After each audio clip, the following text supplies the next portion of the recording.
আসসালামু আলাইকুম। আমার চ্যানেলে আপনাদের সকলকে স্বাগত।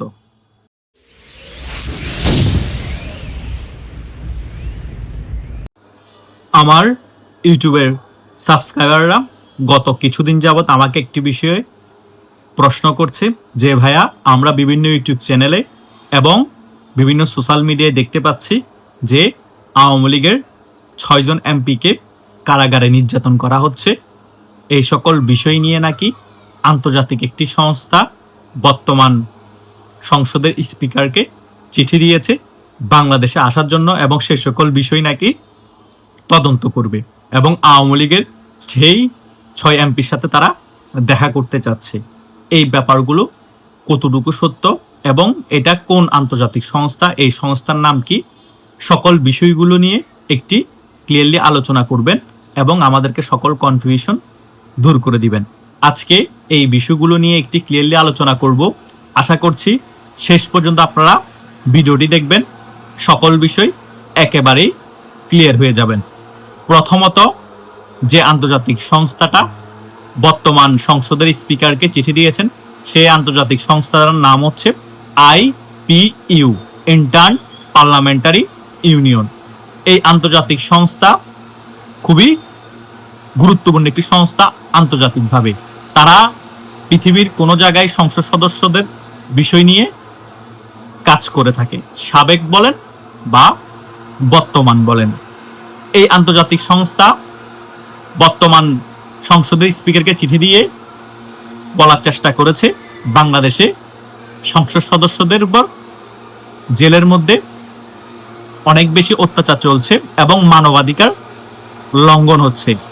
এখন আমার কথা হচ্ছে, মানবাধিকার শুধু কি সংসদ সদস্যদেরকে জেলের মধ্যে অত্যাচার করলে লঙ্ঘন হয়?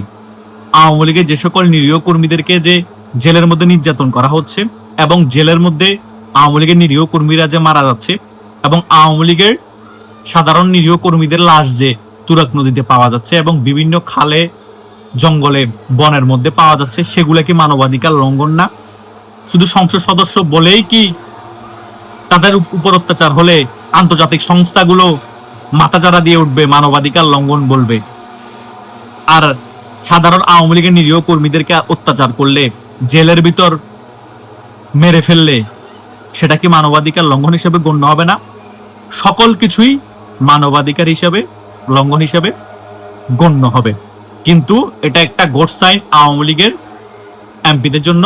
অন্তত আন্তর্জাতিক সংস্থা IPU চিঠি প্রদান করেছে বর্তমান সংসদ স্পিকারের কাছে, তারা তদন্ত করতে বাংলাদেশে আসতে চাচ্ছে এবং সেই সকল সংসদ সদস্যদের সাথে দেখাও করবে।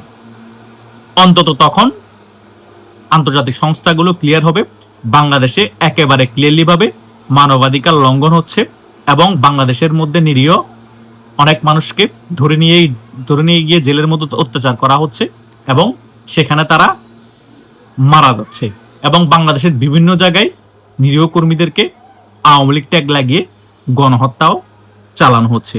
শুধু আন্তর্জাতিক সংস্থা IPU কেন চিঠি দিবে? জাতিসংঘ কি মারা গিয়েছে? কমনওয়েলথ কি মারা গিয়েছে? ওই সকল সংস্থাগুলো কিন্তু বর্তমান সরকারকে চিঠি দিয়ে অবগত করতে হবে বাংলাদেশে যে মানবাধিকার লঙ্ঘন হচ্ছে। শুধু এমপিদেরকে অত্যাচার করলে সেটা মানবাধিকার লঙ্ঘন হিসেবে গণ্য হবে না। আওয়ামী লীগের নিরীহ কর্মীদেরকেও যদি অত্যাচার করা হয়, সেটাও মানবাধিকার লঙ্ঘন হিসেবে গণ্য হবে এবং আওয়ামী লীগের যে সকল নিরীহ কর্মীদেরকে নির্বিচারে হত্যা করা হচ্ছে, সে সকল বিষয়গুলো নিয়েও জাতিসংঘ বলেন, কমনওয়েলথ বলেন, সকলেই প্রতিবাদ করতে হবে। তা না হলে এভাবে নির্বিচারে বাংলাদেশের আওয়ামী লীগের নিরীহ কর্মীদেরকে আওয়ামী লীগের দোসর ট্যাগ লাগিয়ে গণহত্যা চলতেই থাকবে। বাংলাদেশে অলরেডি আওয়ামী লীগের হাজার হাজার নেতাদেরকে মেরে ফেলা হয়েছে, এখনো গণহত্যা চলমান আছে। সেই সকল বিষয়গুলো, সেই সংখ্যাগুলো কেন জাতিসংঘ তুলে ধরছে না? যে 5 আগস্টে পরবর্তী সময় আওয়ামী লীগের 4000 নেতা কর্মীদেরকে মারা হয়েছে, 5000 নেতা কর্মীদেরকে মারা হয়েছে।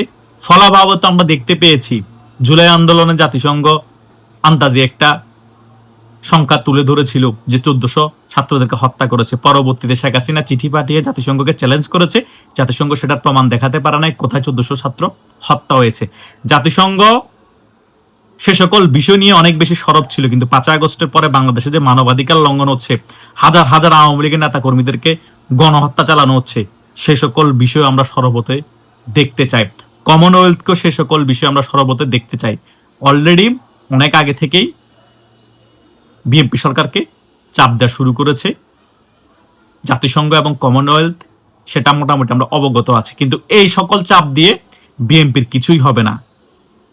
কিছু জিনিস ডাইরেক্টলি ইমপ্লিমেন্ট করে ফেলতে হবে, যে তোমরা যেভাবে গণহত্যা চালাচ্ছ, এই টাইমের ভিতর যদি এই গণহত্যা বন্ধ না হয় এবং আওয়ামী লীগের কার্যক্রম নিষেধাজ্ঞা তোলা না হয়, তাহলে আমরা এই পদক্ষেপ নিতে বাধ্য হব। এবং যদি সেই কথা বিএনপি না শুনে, পদক্ষেপ ইনস্ট্যান্ট নিয়ে ফেলতে হবে। জাতিসংঘ একটি আন্তর্জাতিক সংস্থা, তারা তো ভয় পাওয়ার কথা না।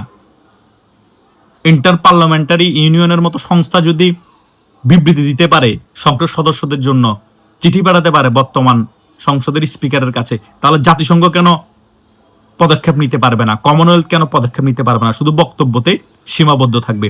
বক্তব্যতে সীমাবদ্ধ থেকে এই বিএনপি সরকারকে কোনোভাবেই আপনারা নিয়ন্ত্রণ করতে পারবেন না।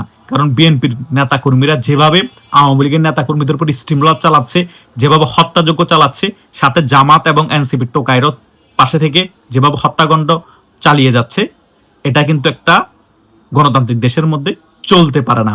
এই 2টা বছরে কিভাবে স্টিমুলার চালিয়েছে আওয়ামী লীগের নেতাকর্মীদের উপর, কিভাবে গণহত্যা চালিয়েছে আওয়ামী লীগের নেতাকর্মীদের উপর, সেটা কল্পনা করতে পারবেন না। এইরকম যতই সময় যাবে ততই গণহত্যার পরিমাণ বাড়বে, ততই স্টিমুলার পরিমাণ বাড়বে।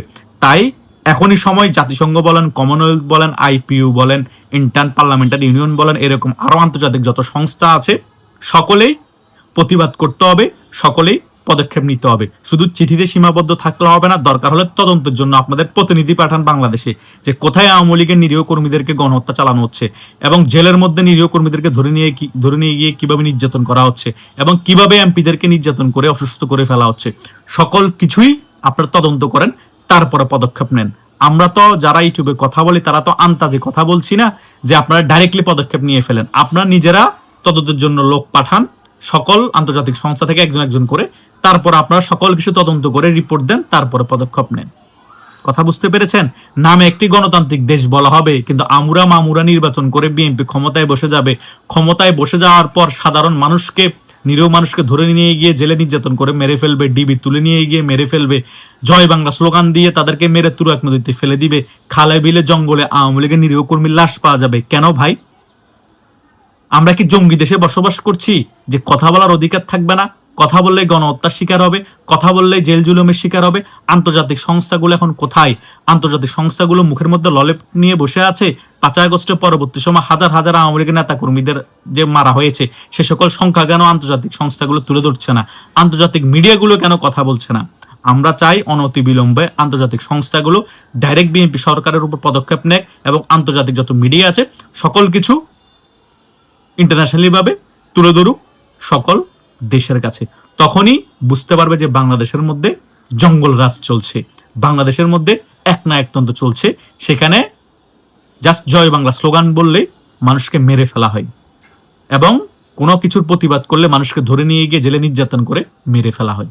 আমি যে সকল বিষয়গুলো এই ভিডিওর মাধ্যমে আপনাদেরকে বুঝাতে চেয়েছি, যারা প্রথম থেকে শেষ পর্যন্ত আমার ভিডিওটি দেখেছেন, তারা মোটামুটি বুঝতে পেরেছেন আমি কি বুঝাতে চেয়েছি।